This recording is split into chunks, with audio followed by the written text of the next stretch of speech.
پاکستان کی تاریخ میں اس کی مثال نہیں ملتی ہے سیلاب سے جو تباہی آئی ہے. لاشیں نکل رہی ہیں کیچڑ کے اندر سے. کچھ لوگ ایسے ہیں جو بیچ میں خشکی میں پھنس گئے, ان کے پاس کھانے کا انتظام نہیں, وہ بھوک سے تڑپ کے مر رہے ہیں. اب آپ دیکھیں نا ان حالات میں میڈیا کو دیکھیں تو ان کے سیاسی جھگڑے پھڈے ہی چل رہے ہیں, وہ ایسا ہے, وہ ویسا ہے, وہ یوں ہے. کوئی بھی قوم کا نہیں سوچ رہا. تھوڑی دیر کے لیے تصور کر لیں آپ کسی ایسی جگہ پھنسے ہوئے ہوں جہاں چاروں طرف پانی ہو, نہ آپ اس سے نکل کے جا سکتے ہیں, نہ آپ کے پاس کوئی خوراک کا انتظام ہے, تو آپ پہ گزرے گی کیا قیامت گزرے گی, اور کیسے ترس رہے ہوں گے, تڑپ رہے ہوں گے کہ کوئی خوراک کا انتظام ہو جائے اور اس پر اوپر سے دوبارہ بادل برسنا شروع ہو جائیں. مفتی طارق مسعود اسپیشل. بھئی یہ سیلاب زدگان کے حوالے سے چند باتیں آپ سن لیں. پاکستان کی تاریخ میں اس کی مثال نہیں ملتی ہے سیلاب سے جو تباہی آئی ہے. 2011 میں بھی 10 یا 11 میں بھی آیا تھا سیلاب, مگر اتنی خطرناک نوعیت کا نہیں تھا. لاشیں نکل رہی ہیں کیچڑ کے اندر سے, اللہ بچائے. بچے, کچھ لوگ ایسے ہیں جو بیچ میں خشکی میں پھنس گئے, ان کے پاس کھانے کا انتظام نہیں, وہ بھوک سے تڑپ کے مر رہے ہیں, وہاں تک کوئی پہنچ بھی نہیں رہا. اب اس میں ایک طریقہ تو یہ کہ ہم حکومتوں کو برا بھلا کہتے رہیں. اب آپ دیکھیں نا ان حالات میں میڈیا کو دیکھیں تو ان کے سیاسی جھگڑے پھڈے ہی چل رہے ہیں, وہ ایسا ہے, وہ ویسا ہے, وہ یوں ہے. کوئی بھی قوم کا نہیں سوچ رہا. تھوڑی دیر کے لیے تصور کر لیں آپ کسی ایسی جگہ پھنسے ہوئے ہوں جہاں چاروں طرف پانی ہو, نہ آپ اس سے نکل کے جا سکتے ہیں, نہ آپ کے پاس کوئی خوراک کا انتظام ہے, تو آپ پہ گزرے گی کیا قیامت گزرے گی, اور کیسے ترس رہے ہوں گے, تڑپ رہے ہوں گے کہ کوئی خوراک کا انتظام ہو جائے اور اس پر اوپر سے دوبارہ بادل برسنا شروع ہو جائیں.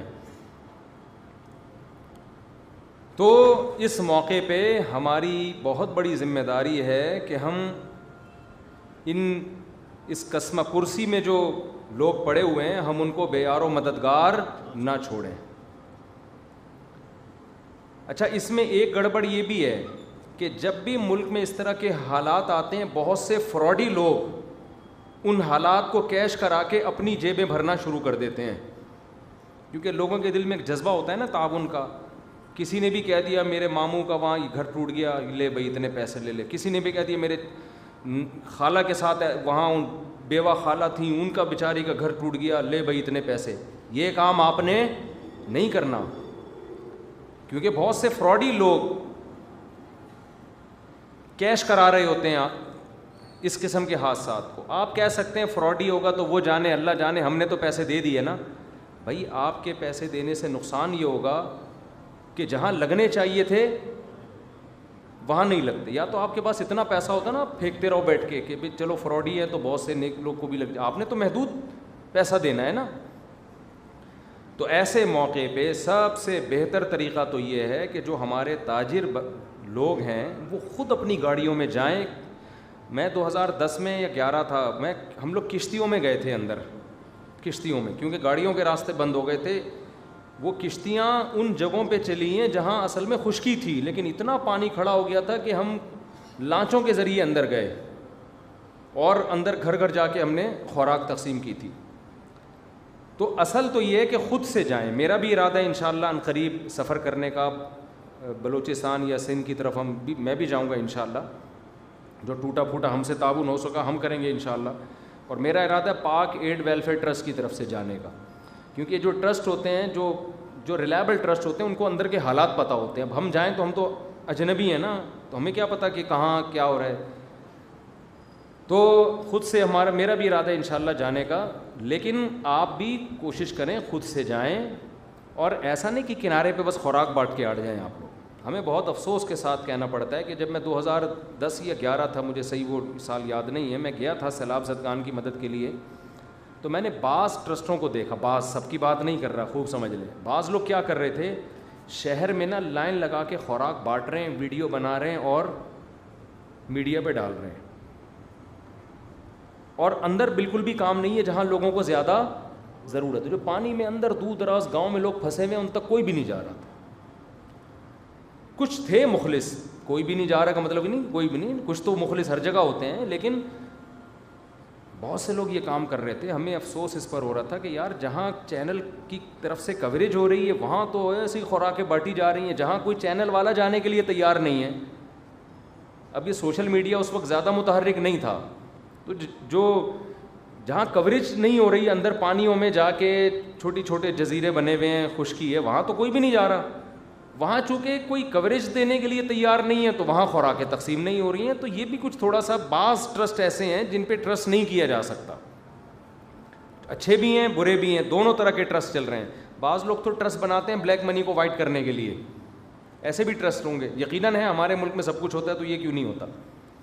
تو آپ کسی ریلائبل ٹرسٹ پہ ٹرسٹ کریں. آپ سمجھتے ہیں تو پاکٹ ویلفیئر ٹرسٹ تو چونکہ میرے شاگردوں کا ہے, میں ان کے ساتھ کئی دفعہ ٹریولنگ کر, میرا ٹرسٹ نہیں ہے پاکٹ ویل, لیکن میرے شاگردوں کا ہے تو مجھے ان پہ اعتماد ہے. لیکن آپ کو جس پہ بھی اعتماد ہو, اس میں خدیجۃ الکبریٰ ٹرسٹ بھی ہے, بہت اچھا کام کر رہا ہے. اسی طرح ڈیفینس میں حضرت مفتی عبدالستار صاحب کا ٹرسٹ ہے, اس کا نام کیا ہے, بیت السلام, وہ بھی بہت اچھا کام کر رہے ہیں, ریلائبل لوگ ہیں. اور بھی ہیں, ان کے علاوہ بھی ہیں, بڑے بڑے ٹرسٹ ہیں, جس پہ بھی آپ کو اعتماد ہو آپ ان کے ذریعے تعاون کر سکتے ہیں. بہتر تو یہ کہ آپ خود جائیں. دوسرے درجے میں آپ کسی ایسے ٹرسٹ پہ ٹرسٹ کریں جو قابل ٹرسٹ ہو. سمجھتے ہیں کہ نہیں سمجھتے؟ اور ان کے ساتھ تعاون کریں. وہاں خوراکیں اور ان کی جو مدد ہے وہ ہماری ذمہ داری بنتی ہے, ان تک پہنچائیں آپ. تو ایسے موقع پہ ان کو بے یار و مددگار چھوڑ دینا یہ بہت بری حرکت ہے. نبی صلی اللہ علیہ وسلم نے فرمایا وہ شخص مومن نہیں ہے جو پیٹ بھر کے کھائے اور اس کا پڑوسی بھوکا سوئے. تو یہ ہمارے پڑوسی ہی ہیں, ملک کے لوگ ہیں ہمارے. ملک کے نہ بھی ہوتے تو بھی انسانی ہمدردی سے تعاون فرض بنتا ہے ہمارا. تو جو یہ تو اپنے ملک کے لوگ ہیں, ان میں سب سے پہلی ہماری ذمہ داری ہے. اور الحمدللہ ہمارے ملک کا ریکارڈ ہے دنیا میں, خیراتی اداروں میں ہم تعاون میں پیچھے نہیں ہیں. جو اگر آپ دنیا میں سروے کریں گے نا تو آپ کو پتہ چلے گا یہ قوم بڑی زرخیز ہے, لیکن اس کو الو بنانے والے لوگ بہت زیادہ ہیں. قوم بہت پیسہ نکالتی ہے الحمدللہ, لیکن یہ پیسہ صحیح جگہوں پہ خرچ عام طور پر نہیں ہوتا. غلط لوگ عام طور پہ پیسہ کیش کرا لیتے ہیں. تو آپ تاجروں کی میں سمجھتا ہوں ذمہ داری خود سے جائیں بھائی, خود جائیں, خود اپنے ہاتھ سے غریب کو نوالا کھلائیں. اس میں بڑا مزہ آتا ہے. حضرت عمر نے نہیں کیا تھا کہ بھوکے تھے بچے, کیسا پیارا واقعہ. حضرت عمر وہ راشن کی بوری ڈال کے ان کے گھر گئے تو ان کے خادم نے کہا امیر المومنین اب آپ یہاں سے چلیں بس. انہوں نے کہا نہیں, میں نے ان کو جیسے بھوک سے بلکتا ہوا دیکھا ہے نا, تو اب میں ان کو کھاتا ہوا بھی دیکھنا چاہتا ہوں. تو ان لوگوں کو جا کے آپ, ہمیں اتنا اچھا لگتا تھا ہم جب 2010-11 میں گئے تو ہم نے جب ان کو خوراکیں دی, وہ ایسے غریب لوگ, ایسے بیچارے, سادہ چاول اور چنے تھے اس میں, وہیں ہم نے دیگیں بنوا کے وہیں بانٹتے تھے جا کے. وہ اتنا خوش ہو رہے تھے. اس میں ہندو بھی تھے اور عیسائی بھی تھے, مسلمان بھی تھے, سب کو کھلایا الحمدللہ وہاں پہ. قرآن مجید میں اللہ تعالیٰ کا حکم ہے کہ مال خرچ کرنے میں اعتدال سے کام لو, میانہ روی سے کام لو.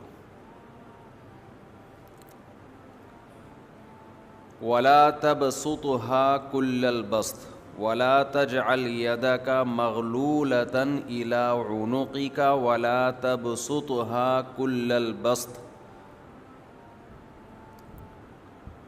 پیسہ بھی ایک قوت ہے نا, آپ کے پاس ایک طاقت ہے. طاقت کا مطلب کیا ہے؟ وہ صلاحیتیں, وہ قوتیں جن کی بیس پہ آپ وہ کچھ کر سکتے ہو کہ جس کے پاس یہ وسائل نہ ہوں وہ نہیں کر سکے. آپ کے پاس پیسہ ہے, آپ پیسے سے وہ کچھ کر سکتے ہو جو غریب آدمی بول لیں نہیں کر سکتا. آپ کے پاس علم ہے تو ایک جاننے والا وہ کچھ کر سکتا ہے جو نہ جاننے والا بولیں نہیں کر سکتا. پھر آپ کے پاس ایک خاص علم ہے, خاص علم سے وہ روحانی علم نہیں ہے, وہ تو بکواس ہے, کچھ بھی نہیں ہے. وہ جو تعویذ گنڈوں کا یہ علم ہے ہی نہیں. تو یہ خوب سمجھ لیں, نئے نئے لوگ بھی آ جاتے ہیں, یہ جو روحانی علم ہے نا یہ ہے ہی نہیں. اتنے عملیات اور شیخ الوظائف اور وظیفوں کا علم A to Z ہی غلط ہے. وظیفوں کا علم کوئی علم نہیں ہوتا, خوب سمجھ لیں. بہت لوگ بے وقوف بن رہے ہیں. جیسے 4 شادیوں کے موضوع پر میں اکیلا چلا تھا نا, اب بہت سے لوگ قائل ہو گئے کہ نہیں ہو گئے. تو یہ وظیفوں کا بھی سرے سے کوئی علم ہے ہی نہیں, خوب سمجھ لیں. یہ ٹوٹلی الو بنانے کا کام ہے. اس میں بھی لوگ مجھے کہتے ہیں کہ فضول باتیں کر رہا ہے, بالکل نہ سر نہ پیر. اتنے بڑے بڑے علماء اور شیخ الوظائف ہیں. علماء اور شیخ الوظائف یہ 2 چیزیں جمع بولو نہیں ہو سکتی. جس کے پاس دین کا علم ہے اس کے پاس ان کو فالتو کاموں کی فرصت ہی نہیں ہوتی. تعویذ دے دینا ایک الگ چیز ہے, وہ تو ہم بھی دے دیتے ہیں. دم کر دینا رقیہ کے طور پہ ایک الگ چیز ہے, وہ تو صحابہ نے بھی کیا, ہم بھی کرتے ہیں, بزرگان نے, کوئی بھی مسجد کے امام سے کروا لو. یہ علم جو ہے نا, علم آتا ہے, آتا واتا کیا ہے آپ کو, کیا ہے یہ, اس کا کوئی سلیبس, کوئی نصاب, کوئی مدرسہ, یہ سینہ بسینہ چل رہا ہے. کہتے ہیں سینہ بسینہ. سینہ بسینہ کا مطلب کچھ بھی نہیں ہے, کبھی کوئی ٹریس ہی نہیں ہو سکتا. جس کے سینے سے لیا ہے اس کے پاس کیا دلیل ہے کہ اس کے پاس آیا ہے. یہ روحانی جو فضول لوگ ہیں نا, روحانی علاج جو کرتے ہیں, ان سے پوچھو تم نے یہ علم کہاں سے حاصل کیا. جو علوم ہے, اچھا علم بھی نہیں کہتے اس کو, کہتے ہیں علوم. کہتے ہیں ہمارے پاس کیا ہے, علوم. کیونکہ علم کہتے ہیں نا تو وہ پکڑائی میں آتا کون سا علم ہے. تو علوم کہہ دیے, اتنے سارے ہیں, اب کیا پتہ چلے گا کون سے ہیں بھائی. بہت سارے ہیں بھائی, ہم نہیں بتا سکتے, بہت سارے علوم ہیں. آپ مجھے دیکھ لو, میں ان کے خلاف اتنا چیختا ہوں, میرا کیوں کچھ نہیں بگاڑتے. یہ بگاڑ ہی نہیں سکتے, ان کے پاس علوم ہی نہیں ہے. میں کسی ڈاکٹر کے خلاف اتنا چیخوں, میرا بگاڑے گا کہ نہیں بگاڑے گا. وہ ٹیکا لگا کے چلا جائے گا, میں مر جاؤں گا. غلط دوا کھلا دے گا, مر جاؤں گا. سیاستدان کے خلاف بولوں صبح شام, بگاڑے گا کہ نہیں بگاڑے گا. کیا ہو گیا, میں ایک دم جذباتی ہونا شروع ہو جاتا ہوں یہ ٹاپک جب آتا ہے, اس لیے کہ اس میں علم کے نام پہ, بزرگی کے نام پہ جو الو بنایا جا رہا ہے نا, کسی فیلڈ میں اتنا الو. خلافتیں مل رہی ہیں بزرگوں سے ان روحانی علاج والوں کو. اتنے بڑے بڑے ہمارے اکابر ہیں, بزرگ ہیں جن کو ہم بھی مانتے ہیں, وہ خلافت دے رہے ہیں ان کو. ارے کیا سوچ کے تو آپ خلافت دے رہے ہیں, کیا ہے اس کے پاس.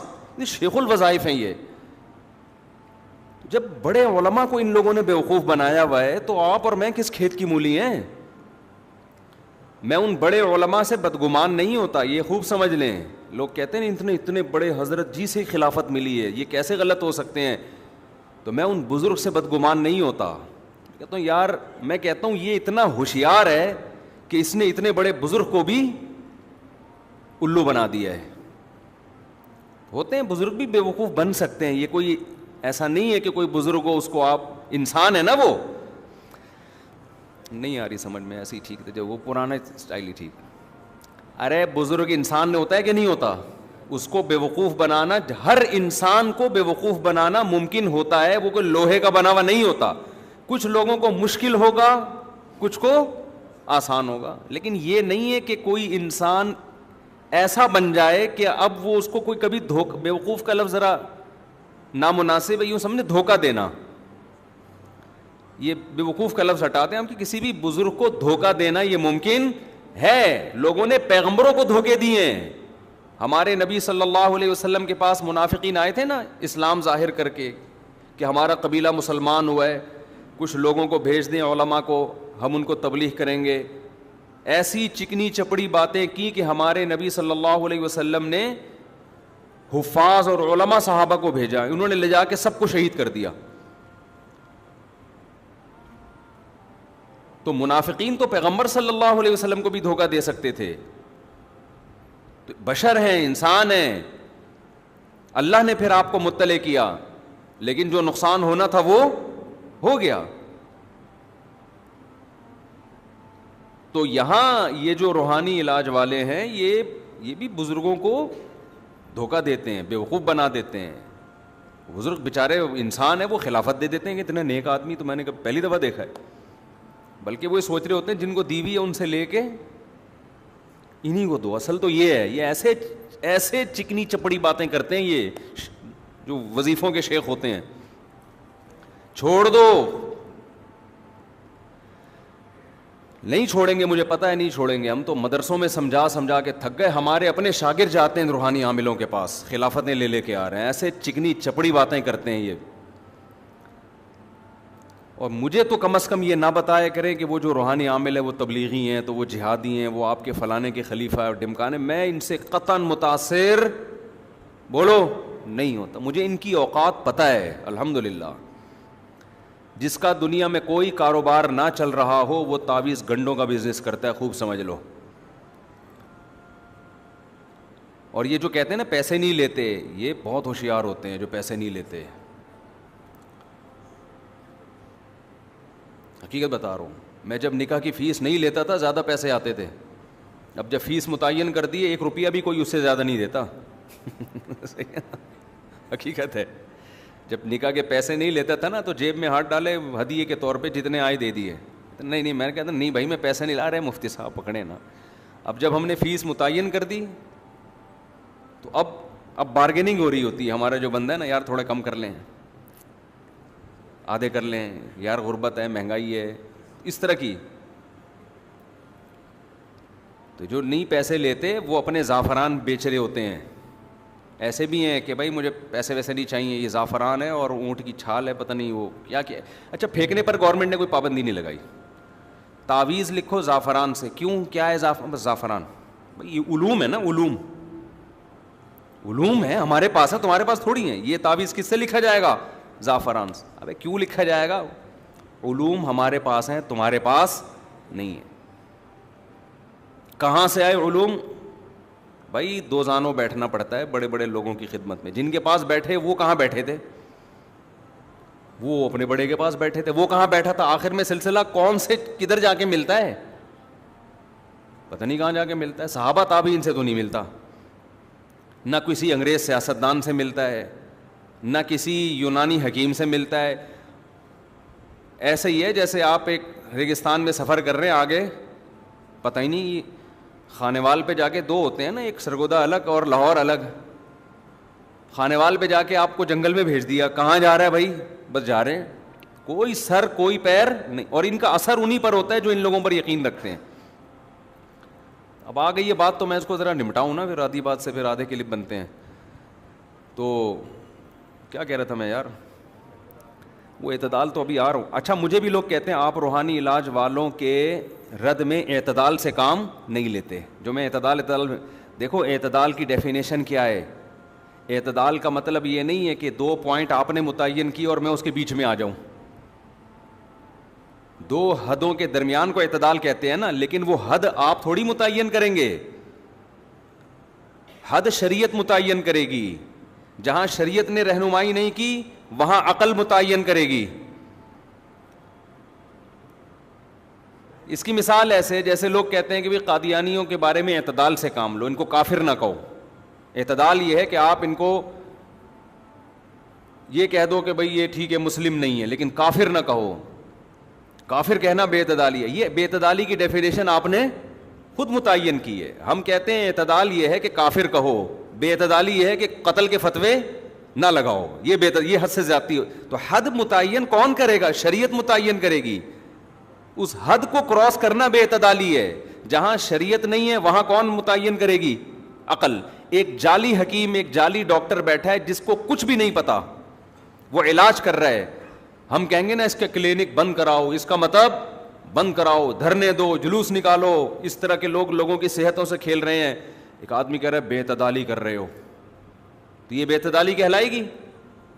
بھائی 2 نمبر جب ہے تو کیوں؟ تو یہ بے اعتدالی نہیں ہے, یہ عین اعتدال ہے جو میں کہہ رہا ہوں. تو میں جلدی سے یہ سمیٹ کے ختم کروں. یہ جو روحانیت کے نام پہ جو کچھ ہو رہا ہے نا, اس میں کوئی کسی کا اور بڑے بڑے علماء کے ساتھ یہ پھلترو کی طرح چپکتے ہیں روحانی علاج والے. میرے ساتھ بھی بہت چپکنے کی کوشش کی, میں نے بھگایا ہے. ان میں ایک چیز ہوتی ہے تمام روحانی والوں میں نا, غیرت نہیں ہوتی. آپ ان کو دھکے دے کے نکالیں, آپ ان کو گالیاں دے کے اپنے پاس سے نکالیں, یہ پھر بھی غصہ نہیں کریں گے. وجہ کیا ہے کہ یہ کام غیرت کے ساتھ کیا ہو گیا, نہیں چل سکتا. غیرت مند آدمی زیادہ پیسے کما نہیں سکتا ہے, سمجھ رہے ہو؟ آپ ان کو دھکے دو، ان کو گالیاں دو، ان کو برا بلا کہو، یہ پھر بھی چپکے حضرت حضرت حضرت کرتے ہیں. ان کو پتا ہے یار یہ حضرت مشہور ہے، اس کے ساتھ جب تک سیلفیاں نہیں آئیں گی اور یہ سر پہ شفقت کا ہاتھ نہیں رکھے گا ہم دنیا میں مشہور نہیں ہوں گے. ایسے دکانیں بناتے ہیں نا اپنی آپ کی بڑے بڑے علماء کے ساتھ اسی طرح بیٹھتے ہیں. ظاہر ہے علماء بااخلاق ہوتے ہیں، جب وہ کوئی اتنی عزت دے رہا ہوتا ہے وہ بھی سمجھتے ہیں بیچارہ نیک آدمی ہے، بٹھا لیتے ہیں. پھر اپنے اوپر علماء دم کروا رہے ہوتے ہیں ان سے.